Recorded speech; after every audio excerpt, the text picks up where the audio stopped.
In this video tutorial, we'll explore 3 distinct warehouse transactions within the free CMMS platform. Number 1. Adding items to the warehouse received from suppliers. Number 2. Returning faulty items to the supplier. And number 3. Adjusting stock quantities after a physical stock count. So, let's get started. Transaction number 1, receiving spare parts items from suppliers. To begin, navigate to the main control panel and select the Warehouse file to access the Warehouse module. From there, choose the Material Received folder in the Warehouse Transactions menu, which will open the Items Received window. Now, let's take a closer look at this page. Within the form, you have the flexibility to filter displayed items by a range of dates, purchase order number, or transaction type. For instance, if you want to view transactions for a specific period, simply click on the date fields and adjust them using the pop-up calendar. Press the Update View icon to see the refined results. Utilize the Options menu to conveniently display all transactions over the last 7, 30, or 365 days. To pinpoint transactions associated with a particular purchase order, input the PO number in the search box and press Update View or hit Return on the keyboard. There are 3 transaction types: items received from a supplier, items returned to a supplier, or adjustments to stock quantities based on a physical stock count. Press Show All to remove all filters except the date range. At the top left of the form, you'll find icons that allow you to print, preview, or email the information displayed in the window. These options provide flexibility in sharing and documenting the transactions efficiently. Now that we've covered the basics, you're ready to navigate and manage warehouse transactions seamlessly in the free CMMS. Now, let's discuss the details for each of these warehouse transactions. First, let's examine the steps to receive items from suppliers. Select Receive New Items at the top left of the form. To add data manually, type directly into each cell. If a PO number is not entered, the system will generate a PO number automatically. The spare part ID is unique to each item and is not the same as the item number or name. To quickly add an item that is already listed in the warehouse, double-click the empty spare part ID cell to open the warehouse window. Locate the item, then double-click the item name to add it to the form. Change the quantity to reflect the number of units of the item received. Note that once the spare part ID is displayed on the form, you can double-click the ID to view the details for the item, including information such as quantity on hand, reorder quantity, or detailed inventory transactions.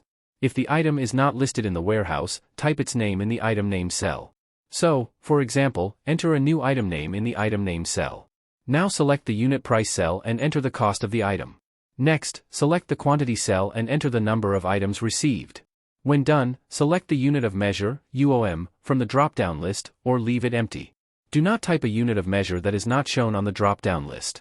If this happens, an error will occur when you try to save. To demonstrate this, try typing something random in the cell. Now press Save.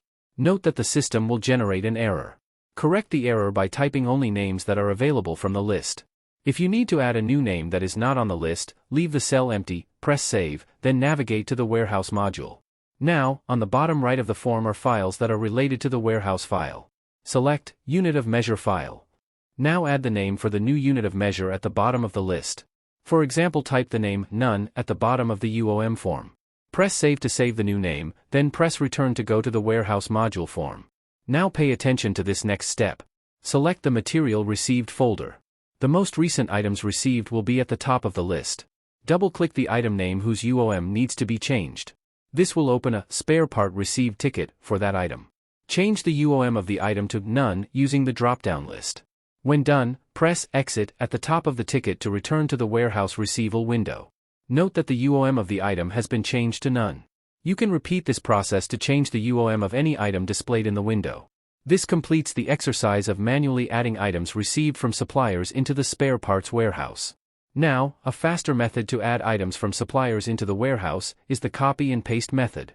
But, to do this, we need to format the items as a list on a spreadsheet. A convenient way to do this is as follows. Press the Receive New Items icon at the top left of the form. Manually enter data for one item. After this is done, highlight the entire row of data including the empty cells. Use Ctrl+C to copy the row of data. Next, open a spreadsheet application. In this example, we will use an Excel worksheet. Now paste the data into the worksheet and note that the format is exactly what we need for the copy and paste exercise. Next, add the remaining items received to the template. It is very important that you add as much data as possible to the template. However, if you do not have the necessary information for a cell, leave it empty. When done, copy only the new data from the template. Do not copy the first row as this data was already added to the receival form.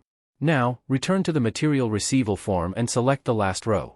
Once this is done, paste the data. Press Save when done.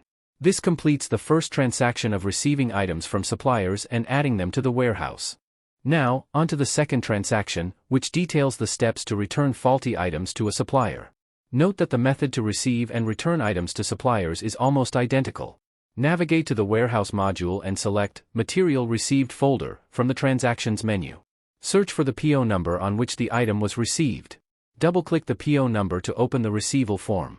Highlight the item to be returned, press Ctrl+C to copy. Now, highlight the last row, and press Ctrl+V to paste. Enter a negative quantity to indicate the items being returned. Tips for adding data. Number 1, any cell can be left empty, but spare part ID and UOM must match data in related files, or they must be left empty. If this is not done, an error will occur. See the link in the description for details on related data files. Number 2, each transaction may be closed individually by checking the Trans-Closed cell for that item. To close all transactions, use the Close Transaction button at the top left of the form. Once a transaction is closed, further editing will be limited to specific users only. Now, let's proceed to the last exercise, focusing on the steps required to modify stock quantities. This task is usually undertaken after completing a physical stock count. Begin by navigating to the main warehouse module. Select Stock Quantity Adjustment to access the Stock Adjustment form. The primary objective here is to identify the items that require quantity adjustments and specify the adjustment amounts. This can be accomplished either manually or by using the copy and paste method. To perform a manual adjustment, start by selecting the empty Spare Part ID cell, then double-click to open the warehouse window. Locate the item that requires the quantity adjustment. Double-click the item to add it to the form. Now let's proceed to adjust the quantity on hand of this item. First, view the quantity on hand for this item, double-click the Spare Part ID to open the item. The system is showing that the quantity on hand of this item is 20. Now, if the physical stock count is 18, then an adjustment amount of -2 is needed.